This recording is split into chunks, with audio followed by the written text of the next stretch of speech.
안녕하세요, 뉴스반장입니다. 저희는 도널드 트럼프 미국 대통령을 10월 2일부터 14일 동안은 못 보게 됐습니다. 코로나는 별게 아니라고 호언장담하던 그가 마침내 코로나19에 확진되고 만 건데요. 자신과 부인인 멜라니아까지 모두 확진되고 만 겁니다. 오늘부터 자가격리에 들어간 그는 우리는 함께 이겨낼 것이라는 트위터를 남기기도 했는데요. 29일 트럼프와 근접거리에서 토론을 벌였던 조 바이든의 감염 여부는 아직 확인되지 않고 있습니다. 이렇게 되면 11월 3일 대선의 경고등이 켜진 건데요. 선거 캠페인은 고사하고 아무것도 할 수 없게 된 거죠.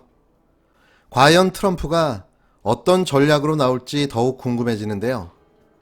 사실 전 자신이 불리한 상황이 되자 선거를 연기할 목적으로 이런 쇼를 벌이는 건 아닌지 의심이 갑니다. 물론 이건 개인적인 상상이지만 말입니다. 그는 그러고도 남을 인물이기 때문이죠.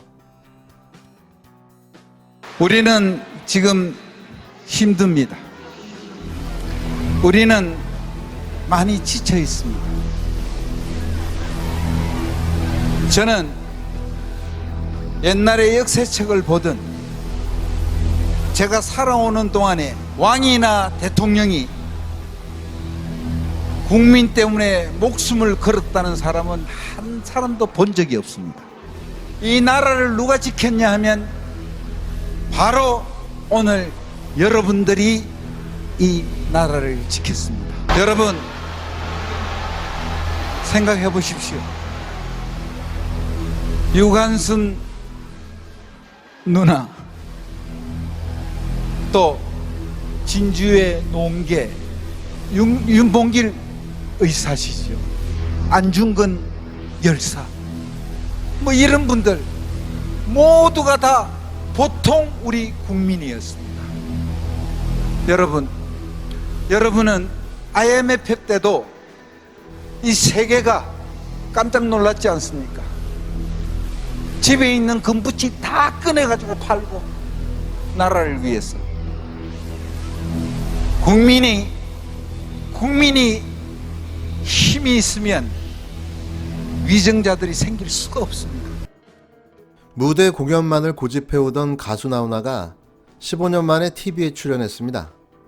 지난달 30일 시청률 29%를 기록한 KBS 가왕 나훈아의 언택트 쇼가 추석 연휴 전 국민을 TV 앞으로 불러 모으며 숱한 화제를 낳고 있는데요. 특히 무대 위에서의 그의 알쏭달쏭한 발언이 정치권까지 들썩이게 하고 있습니다.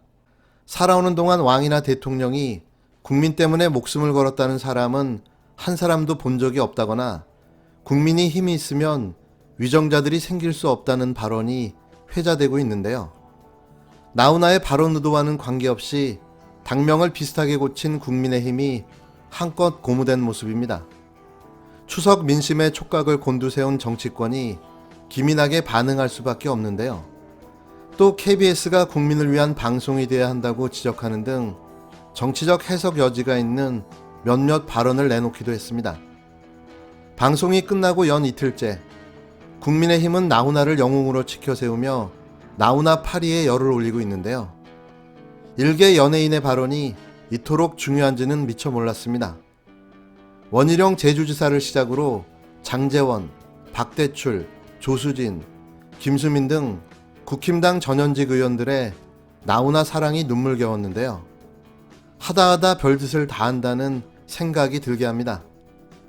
이들의 발언은 구체적으로 언급하지 않겠습니다. 큰 의미도 가치도 없기 때문인데요.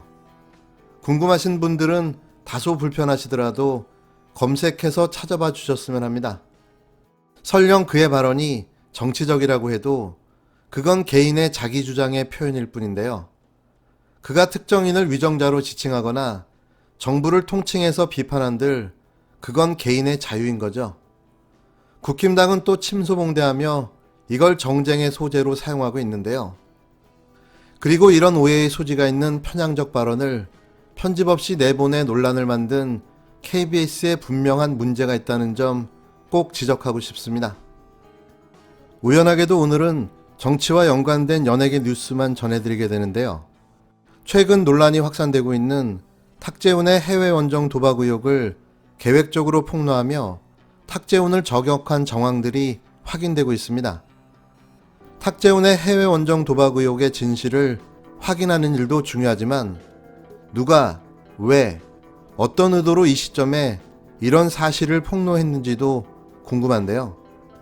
가수 탁재훈의 도박 연루 의혹을 폭로한 가로세로 연구소와 탁재훈의 이복 동생의 남편인 김한수 전 청와대 행정관의 관계가 주목받고 있습니다. 김한수 행정관, 어디서 많이 들어본 이름이죠? 기억나시나요? 최순실 타블렛 PC의 실사용자, 그리고 그 타블렛을 개통한 사람이자 요금을 납부한 사람, 그가 김한수입니다. 김한수 전 행정관은 최근 JTBC 타블렛 PC의 실사용자라는 증거가 확보돼 변희재 재판의 증인으로 신청된 바가 있는데요. 그는 태블릿의 개통자이자 유일한 요금 납부자였기 때문입니다. 또 그는 탁재훈의 이복 여동생의 남편이기도 한데요. 탁재훈의 부친은 레미콘 기업을 운영하는 배조웅 회장입니다. 배조웅 회장의 상속재산 문제로 탁재훈과 이복 여동생 사이에 갈등이 있는 것으로 알려졌는데요. 이와 관련해 최근 한 유튜브 채팅창에 김한수와 연결이 되어 있는 유영아 변호사와 함께 가로세로 연구소 측이 김한수의 부인인 탁재훈의 이복 여동생을 지원하기 위해 탁재훈의 도박 의혹을 제기하고 나섰다는 댓글이 올라온 겁니다.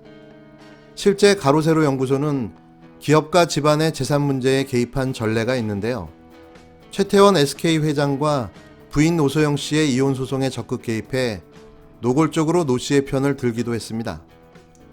한편 김한수 전 행정관은 JTBC 타블렛 PC 개통자로 지금껏 이 태블렛을 이춘상 보좌관에게 넘겨준 뒤 자신은 행방을 모른다고 주장해왔으나 최근 거짓으로 드러났는데요.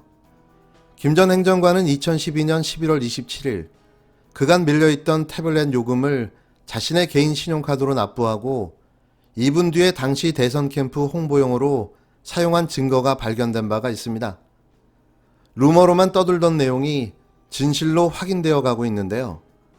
가세연의 돈 없는 해결사 노릇이 그 정도를 넘어버린 듯합니다.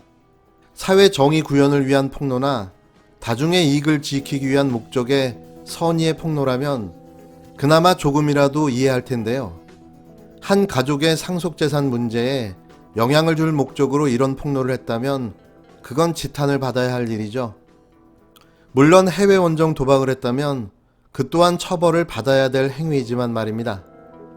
도를 넘는 가세연의 이런 행태는 하루 이틀의 일은 아니죠. 자신들의 목적을 위해서라면 수단과 방법을 가리지 않는 그들이 치근해 보입니다.